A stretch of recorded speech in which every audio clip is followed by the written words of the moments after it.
noch Gemüse, bisschen Kräuter, auch Rosmarin, hier ist rote Beete, das ist Fenchel, Die Rüben. Sonnenblumen. Ja. Und hier ist der Kohlrabi, die Kinder essen wahnsinnig viel Kohlrabi. Die herrliche Zeit, die wir im gastlichen Hause verlebten, wird immer mit zu unseren schönsten Urlaubserinnerungen gehören. Im Osten steht unser Morgen. Herzlichen Dank für eure nationalsozialistische Gastfreundschaft. Heil Hitler.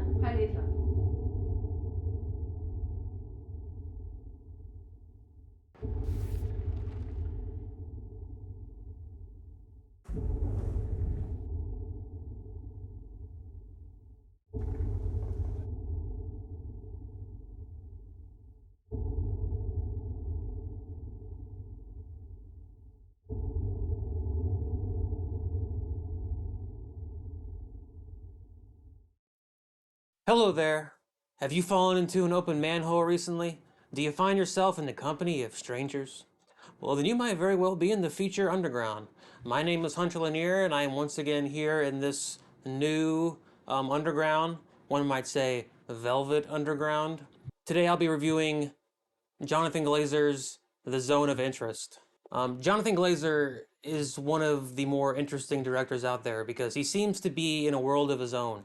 He's out there making movies where each one has a totally different style. He's operating totally outside of the cultural zeitgeist in some little pocket universe of pop culture. So The Zone of Interest, it's about a little neighborhood, white picket fence, idyllic suburbia that exists directly next door to Auschwitz.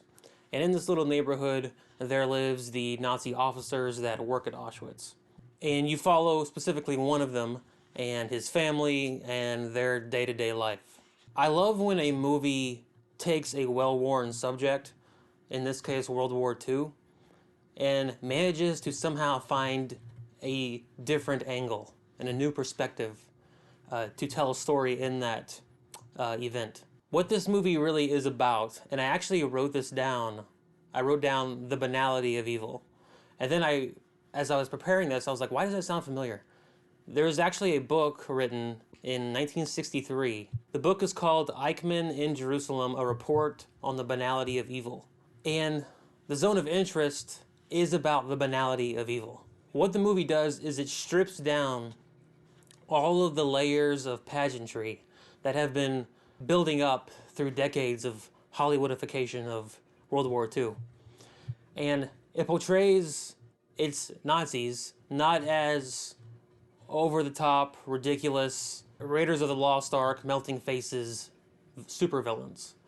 They're portrayed as regular people having domestic squabbles, worrying about their promotion, and all of the evil that is done in the concentration camp right next door is done by these regular people. The Nazis as a whole, you see them in the movie in these meetings that could have been emails, just talking about new technology to kill more Jews in a way like, you know, you probably have Zoom meetings and you talk about how to increase KPIs on the new ad campaign or whatever it is. And the fact that the movie commits to the banality of evil, the word banality, the movie commits to it hard. It never really gets caught up in the moment and breaks character. It remains mundane the entire time. And I know what you're thinking. Does that mean the movie is boring? No, because the contrast of the suburban idyllic neighborhood and what these people are worried about on a day-to-day basis, and the way Glazer just kind of, almost in an iceberg, Hemingway iceberg theory style, he very subtly introduces the reality of what is happening next door. Just the little hints, because we all know what's happening. So the movie relies on us to project our knowledge. The family is in the river and starts seeing things on their skin that shouldn't be there. There's a scene where a little boy is playing with his toys and hears commotion outside of his window and feels the need to comment on it himself. There's so many little moments, little 10 out of 10 moments in the movie that come together to create this mosaic of the banality of evil. There's no other way to really say it. That said, the movie does, I know I said earlier that the movie doesn't break character, but the ending of this movie is so powerful because for a brief moment it kind of does, but in a way that still works within the context of the movie. What I will say is that the main character experiences something that is subconscious, that is something that he's not totally aware of why it's happening, but we all know why it's happening. And going back to the movie's commitment to the banality of evil, the movie is even filmed in this very stark fashion. You know, it's totally the opposite of Sexy Beast, Glazer's first movie. We're looking at Saturday, but you're needed in London this Friday. It's a bit sudden, isn't it? Sudden? No, it's very far from sudden. Teddy's been working on this for 5 months. Dan almost that. I've been in on it for 2. It's not sudden. Preparation, preparation, preparation. As far as the actual job's concerned, it's a piece of piss. A monkey could do it. That's what I thought of you.